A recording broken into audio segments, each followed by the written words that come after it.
Hi hello வணக்கம், இது உங்கள் சிவி ஜோன். சொல்லலாம் எப்படி இருக்கீங்க? ஏனைய பற்றினா தரமான ப்ரொமோட் வந்திருக்கு. என்ன அது வந்தோன்னா ஆரம்பமே அமக்கலமாக இருக்கேன்ற மாதிரி இருந்துச்சு. அது மட்டும் இல்லாமல் ப்ரொமோவில் நம்மளுக்கு தெரியும். சரி, ப்ரொமோவில் வந்து வரும்போதே அவங்க வந்து சொல்லிட்டாங்க, வெற்றி நடை போட்டு வீர நடை போட்டு நாங்கள் உள்ளே வந்து எங்கள் கை ஓங்கும் அப்படின்ற மாதிரி வந்துட்டு அவங்க ஒரு சில விஷயங்கள்லாம் சொல்லியிருந்தாங்க. பிரஜனை வந்து சொல்லிட்டார், கிளிக்க போகிறேன் சார். என்ன சார் அப்படின்னு இப்போ தான் புரியுது. ஓ, இதை தான் கிளிக்க போகிறேன்னு சொன்னீங்களா அப்படின்னு. தரன்னு கிளிக்க போகிறேன்னு சொன்னார்ல, அது இதுதான். அடுத்தது பார்த்தீங்கன்னா நம்ம சாண்ட்ரா சொல்லியிருப்பாங்க, உள்ள ஒரு குரூப்பிசம் இருக்குது, அடித்து உடைக்க போகிறோம் அப்படின்ட்டு. பார்கவ் வந்துட்டு அமித் வந்து என்ன சொல்லியிருப்பாங்கன்னா, நாங்கள் சொல்ல மாட்டோம், செஞ்சு தான் காட்டுவோம். அது மட்டும் இல்லாமல் இவங்க அதாவது வந்த வயல்காடுலேயே வெயிட்டான ஜிலேபியாக ஒரு வயல்காடுனா அது நம்மளுடைய அமித் பார்கவ் தான். ஏங்க அப்படி சொல்லிட்டீங்கன்னா, மற்றவங்களாம் கண்டஸ்டண்ட்டாக போயிருக்காங்க. அமித் பார்கவுக்கு ஒரு செம ஸ்ட்ரென்த் இருக்குது. என்னென்னா கன்னடம் பிக் பாஸில் வந்து ஒரு சீசனில் பிக் பாஸாகவே இருந்திருக்காரு.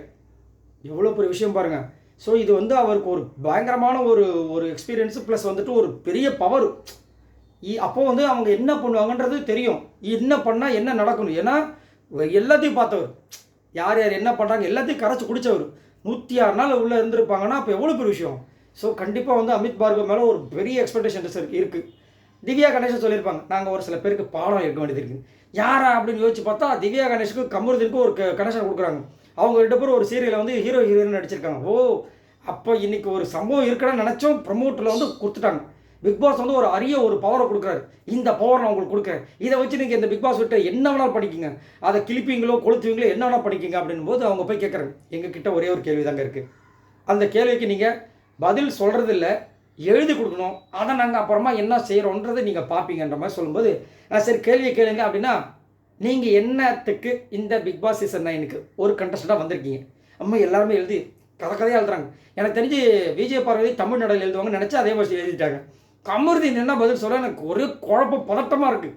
கமருதீன் வந்து கேம் வந்து ஓகே ஏதோ ஒன்று பண்ணிகிட்டு இருக்காரு, போன வாரம்லாம் செம்மையாக பண்ணிட்டு இருந்தார், ஓகே நல்லாயிருக்கு, அதாவது முன்னாடி பார்த்ததுக்கு இப்போ கொஞ்சம் நல்லா இருக்க மாதிரி இருக்குது. ஆனால் அவர்கிட்ட இந்த மாதிரி ஏதாவது கேள்வி கேட்டாங்கன்னா அவர் தான் காலியாக என்ன பதில் சொல்ல போகிறோம். ஏன்னா பேசும்போதே அவருக்கு பதக்கும் போகும்.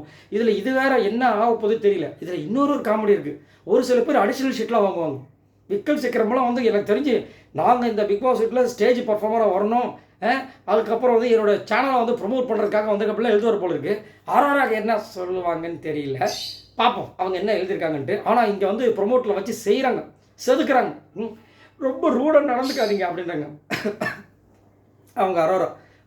எங்க இவ்வளோ ரூடாக நடந்துக்கிறீங்க, அந்த அளவுக்கு அவங்க பர்ஃபார்மன்ஸ். சரி, எனக்கு என்ன கேள்வினா, உள்ளே வந்தாங்க, சரி வந்த உடனே நீங்கள் விஜய் பார்வதி கமருதி இவங்களை அடித்து தான் நீங்கள் பெரிய ஆள் ஆகணுமா, ஏன் மற்றவங்க யாருமே இல்லையா அப்படின்னு நம்ம கேள்வி கேட்டா, சார் அந்த லைனை பாருங்கள் கொஞ்சம்.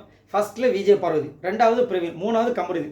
நாங்கள் அப்போ அவங்கள தானே தாக்க முடியும், ஏன் இந்த பக்கம் தாக்குனீங்க? ஃபஸ்ட்டு அந்த பக்கம் வர வேண்டியது தானே. அந்த பக்கம் ஸ்டார்டிங்லேயே வந்துட்டு இந்த ரம்யாஜோ திவாகர்லாம் இருக்காங்க அப்படி கேட்டால் எங்களுக்கு அவங்களெல்லாம் நாங்கள் மதிக்கவே மாட்டோம், எங்களுக்கு ஃபஸ்ட்டு டார்கெட்டே அன்பு கேங்க, அடுத்தது இவங்க தான் அப்படின்றாங்க. ஓ, அப்போ முடிவு பண்ணி தான் உள்ளே வந்திருக்கீங்க, நீங்களும் என்னை அடித்து பெரியாளான்னு நினச்சிருக்கியா அப்படின்னு நம்ம வடிவேல் சார் சொல்லுவார். அந்த மாதிரி ஆகிப்போச்சு. வந்த உடனே வந்து விஜய் பார்வதி இந்த கொஸ்டின் கேட்டவுடனே அவங்க தமிழ் நடையில் அழகாக சொல்லுவாங்க, நான் வந்து யார் என்று தெரிந்து கொள்வதற்கும், நான் யாராக இருக்கிறேன், நான் எப்படி இருக்கிறேன், இந்த வீட்டில் நானாக இருக்கிறேன், அந்த மாதிரி ஒரு சம்பவத்தை வந்து சொல்கிறாங்க. இந்த மாதிரி விஷயங்களுக்காக தான் நான் வந்திருக்கேன் அப்படின்னு அவங்க ஒரே ஷாக்கு. ஓ, இப்போ நீங்களே தான் இருக்கீங்களா, இதுக்கு பேர் ரியலா கிழி. அவங்க ஷாக்காக பார்க்குறேன், இப்போ என்ன தப்பு சொல்லிட்டேன், ஏன் இப்போ கிழிச்சிங்க, பேச்செல்லாம் கெட் அவுட் அப்படின்னு சொல்லிட்டு கிழிச்சு போட்டாங்க. அடுத்தது கமருதீன், இந்த பொண்ணு தெளிவாக பேச, இந்த பொண்ணுக்கே எப்படின்னா கமருதீன் அவர் குனிஞ்சதால நிமிராமே இருந்தார். ஒரே கேள்வி, 30 நாள் ஆச்சு வந்து என்ன பண்ணீங்க யோசிக்கிறாரு, தலையை குனிஞ்சிட்ருக்காரு. அதுக்கப்புறம் ஏதோ ஒரு கொஸ்டின் கேட்டாங்க, பிரஜின்னு இவர்கிட்ட கேட்குறது வேலைக்காக கிழிச்சு போடு. என்ன கிழிச்சிட்டீங்க, எங்க அவர் எவ்வளோ போய் ஆறு தெரியுமாங்க, அவருக்கு எவ்வளோ ஃபேன்ஸ் இருக்காங்க தெரியுமாங்க அப்படின்னா, நாங்கள் வேர்ல்டு ஃபேமஸ்ன்றாங்க. அது போக தான் தெரியும். ஏங்க நிறைய பேர், அதாவது தளபதி அவர்களுடைய ஃப்ரெண்டு சஞ்சீவ் உள்ளே வரும்போது தளபதியோட ஃப்ரெண்டியா, தளபதி ஃபேன்ஸ்லாம் ஓட்டு போட்டு தெறிக்க விட போகிறாங்கயா பாருங்கயா அப்படின்ற மாதிரிலாம் நினச்சிட்ருக்கோம். நானே தளபதியோட ரொம்ப பெரிய ஃபேன். ஆனால் எனக்கு சஞ்சீவ் பண்ணது நிறைய பிடிக்கவே இல்லை. இனியா வரும்போது பயங்கரமாக ஆசை வந்தார், உள்ளே வந்து ஒன்றுமே இல்லை அப்படின்ற மாதிரி போச்சு. ஸோ யாருக்கு எவ்வளோ ஃபேன்ஸ் இருக்காங்கன்றது முக்கியம் இல்லை, அந்த ஃபேன்ஸை சந்தோஷப்படுற மாதிரி பிக் பாஸ் வீட்டில் அவங்க என்ன கேம் கொடுக்க போகிறாங்கன்றதான் இங்கே ஒரு மேட்ரு. ஆனால் அவங்க அதாவது வந்த 4 பேருமே வந்துட்டு கொஞ்சம் போல்டாக அவங்க எடுத்துக்கிற கொஷின்ஸ்லாம் கொஞ்சம் தாறுமாறாக இருக்கிறதுனால கண்டிப்பாக சம்பவங்கள் இருக்குது. எனக்கு தெரிஞ்சு திவ்யா விட இவங்க 3 பேரும் கொஞ்சம் சம்பவங்கள் பண்ணுவாங்களோ அப்படின்ற மாதிரி தான் தோணுது. முடிஞ்சிச்சா, அடுத்தது நம்ம அரோரா கிட்ட போகிறாங்க. ஏம்மா அரோரா நீங்கள் என்ன எழுதிருக்கீங்க காட்டுங்க அப்படிங்கும்போது அவங்க ஏதோ ஒன்று எழுதிருக்காங்க போல இருக்கு. அதுக்கு படிச்சுட்டு கிழிச்சு போட்டாங்க. ஏங்க உங்களுக்கு ஒரு கார்ட்டூன் ஒன்று இருக்குது, எனக்கு ஒரு கார்ட்டூன் இருக்குங்க. உங்களுக்கு ஒரு கேம் ஸ்ட்ராட்டஜின்னு இருக்கும், எனக்கு ஒரு கேம் ஸ்ட்ராட்டஜின்னு இருக்குங்க. சொல்லிட்டுங்களும் கிழிக்கிறீங்க அப்படின்னா அவர் நெக்ஸ்ட் அப்படின்றாங்க. அச்சிப்போ அந்த இந்த படத்தில் வடிவேல் சொல்கிறாரு, இது வடிவேல் கவுண்டமணி, நீ யார்? என் பேர் சங்கீதா. சங்கூதர வயசில் சங்கீதா அந்த மாதிரி நெக்ஸ்ட்டு நீ வெந்த கட்சி இது வேணாம் இது வேணான்ற மாதிரி முடிச்சிட்டாங்க. அவங்க டென்ஷன் ஆகிட்டாங்க. அரோரா இது வந்து ரொம்ப ரூடுங்க, இந்த மாதிரிலாம் பண்ணாதீங்க அப்படின்றாங்க. அதோடு அதை முடிச்சு விட்டாங்க என்ன. ஆனால் வந்துட்டு கண்டிப்பாக இன்னொரு விஷயம் இருக்குது. என்னென்னா இப்போ இவங்களுக்கே இந்த நிலைமைனா உள்ளே எத்தனை பேர் பீதியில் இருப்பாங்க தெரியுமா? ஏன்னா விஜய் பார்வதி கமருதீன் அவங்க பண்ண வேலைகளுக்காக திட்டு வாங்கினவங்க.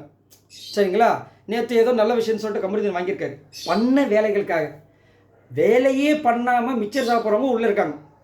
இவங்களையே கேட்டு கிழிச்சு போடுறாங்கன்னா அவங்களே கிழிச்சு வாங்கி போல இருக்கே. ஆண்டவா நான் என்ன தப்பு செஞ்சேயா, இவங்க கிட்ட வந்துட்டு எங்களை வந்து கோத்து விட்டுட்டீங்களா ஆண்டவான்ற மாதிரி வந்துட்டு பதட்டத்தில் இருக்காங்க. அதுவும் விக்கல் சிக்கிரம்லாம் வந்துட்டு அப்படியே திருட்டுமுள் குளிச்சுட்டு இருப்போம். ஐயோ நம்ம என்ன ஏற்கனவே அந்த இதே எல்லாத்தையும் எபிசோடு பார்த்துருப்பாங்க. நம்ம அந்த அந்த பையன்லேயே வந்துட்டு எனக்கு தைரியம்லாம் உட்காந்துட்டோம் இங்கே வச்சு செய்ய போகிறாங்கன்னு. இவராவது ஏதோ ஸ்டாண்டப் காமெடி நைட்லாம் வந்துட்டு ஏதோ ஒன்று பண்ணார். துஷார் வந்தவொடனே ஒரு வரலாற்று சாதனையை படைத்தார். அதாவது எந்த சீசன்லையும் இல்லாத ஒரு அளவுக்கு ஃபஸ்ட்டு வாரத்திலேயே கேப்டன்ஷிப் பதவியை பறித்த ஒரு நபர்னா அந்த ஒரு பெருமை துஷார் தான் சேரும். அதுவும் வந்துட்டு இன்டீசன்ட் டிசிப்ளின் இல்லாத ஒரு கேப்டன், டிசிப்ளின் இல்லாத ஒரு வீடு, இதுக்கு எதுக்கு கேப்டன் சொல்லிட்டு இதுக்கு இந்த பருத்தி மூட்டை குடோன்லேயே இருந்திருக்கலாமேன்ற மாதிரி வந்து கலாச்சி விட்டு இது பண்ணாங்க. இப்போ அவங்களெல்லாம் அவங்க வந்து என்ன இது பண்ண போகிறாங்கன்னு தெரியல. அதுக்கப்புறம் தான் இருக்குது ரம்யா, சபரி, கனி, இவங்கெல்லாம் என்ன பேசுவாங்க, எஃப்ஜே இவங்கெல்லாம் என்ன எழுதி வச்சுருப்பாங்க. அதெல்லாம் எனக்கு ரொம்ப ஆவலாக இருக்குது. ஏன்னா இவங்க என்ன எழுதியிருப்பாங்க. இப்போ இவங்க வந்து நான் நானாக இருக்கேன் அப்படின்னு அதே தான் மேக்ஸிமம் எல்லாமே எழுதுவாங்க. நான் நானாக இருக்குன்னு ஆசைப்பட்றேன், நான் வந்து இந்த டைட்டில் அடிக்கிறது வந்திருக்கேன், கண்டிப்பாக அடிச்சுட்டு தான் போவேன் அப்படின்ற மாதிரி சொல்லுவாங்க. எஃப்ஜே மட்டும் நானும் அடிச்சுட்டு தான் போவேன், எதை டைட்டிலையே என்ன அப்படின்ற மாதிரி எனக்கு தோணுது. ஏன்னா இருக்கையிலே ரொம்ப தன்னம்பிக்கை, அதாவது தன்னம்பிக்கைக்கும் தலகணத்துக்கும் ஒரு நூல் அளவு தான் சொல்லுவாங்க. தன்னம்பிக்கை கண்ட்ரோல் இருந்துச்சுன்னா அது தன்னம்பிக்கை, கண்ட்ரோல் மீறி போச்சுன்னா தலைக்கணம். அதாவது அது விஜய்க்கு மட்டும் பார்த்தீங்கன்னா தன்னம்பிக்கைன்னு அவர் நினச்சிட்டு இருக்காரு, அது தலைக்கணத்தை நோக்கி போயிட்டு இருக்கின்றது அவருக்கு புரிய மாட்டேது. அதை தான் நேற்று அழகாக வந்து விஜய் சேதுபதி புரிய வச்சார். ஸோ இன்றைக்கி சம்பவங்கள் செம்ம மாசாக தான் இருக்கும் போல இருக்குது. நான் ரொம்ப ஆவலாக இருக்கேன். அது மட்டும் இல்லாமல் வெறும் இந்த 2 பேருக்கே எப்படின்னா, இன்னும் திவ்யா கணேஷ் எனக்கு வந்து பெருசாக தெரியல, அவங்க வந்து பர்ஃபார்மன்ஸ் ஹெவியாக கொடுப்பாங்களா அப்படின்ட்டு. ஆனால் போல்டான ஒருத்தங்க தான் அன்றைக்கி நான் இன்டர்வியூ பார்த்தேன். ஒரு இன்டர்வியூவில் செம்ம போல்டாக பேசுகிறாங்க. அமித் பார்கோ சம்பவம் பண்ணுவார் அப்படின்ற மாதிரி தோணுது. இந்த ஒரு வெடிக்கே இப்படி வீடு செதறுதே, இன்னும் ஆட்டம் பாம்பு இருக்குது, கண்ணி வெடி இருக்குது, என்ன பண்ண போகிறாங்கன்னு தெரியல. சரி நீங்கள் உங்களோட கருத்தை சொல்லுங்கள். உங்களுக்கு வந்த 4 பேரில் சம்பவங்கள் வேறு மாதிரி இருக்குங்க, இவங்களுக்கு தாங்க போங்க. இந்த ஃபஸ்ட்டு ப்ரோமோலே எனக்கு இவங்களை பிடிச்சி போச்சு அப்படின்னா நீங்கள் யாரை சொல்லுவீங்க? இல்லைங்க இப்போ தானே வந்திருக்காங்க, போக போக தாங்க அவங்கள பற்றி தெரியும், எத்தனை சீசன் பார்த்துருப்போம், எத்தனை வைல்ட் கார்டு உள்ளே பார்த்துருப்போம் அப்படின்னு நினச்சிங்கன்னா அதையும் மேலே கீழே கமெண்ட்ஸ் பண்ணுங்கள். மறக்காமல் நம்மளோட சேனலை சப்ஸ்கிரைப் பண்ணிட்டு பாருங்கள், கமெண்ட்ஸ் பண்ணுங்கள். பாய் நண்பர்களே.